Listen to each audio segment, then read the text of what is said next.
विवस्त्र अवस्थेत ती रस्त्यावर आली. 8वीच्या मुलीसोबत उसाच्या शेतात भयंकर घडलं.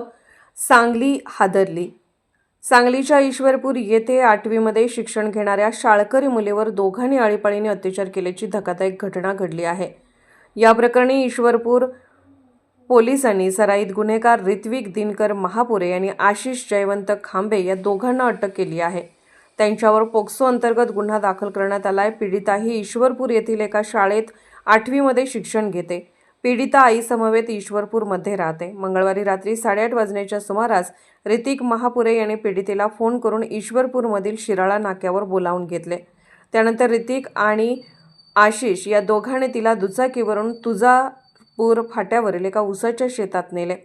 त्या ठिकाणी दोघांनी तिच्यावर आळीपाळीने अत्याचार केले. यावेळी विरोध केल्याने तिला मारहाणी करण्यात आली. तसेच अत्याचार केल्यानंतर दोघांनी तिला विवस्त्र अवस्थेत सोडून तिचे कपडे घेऊन घटनास्थळावरून पलायन केले.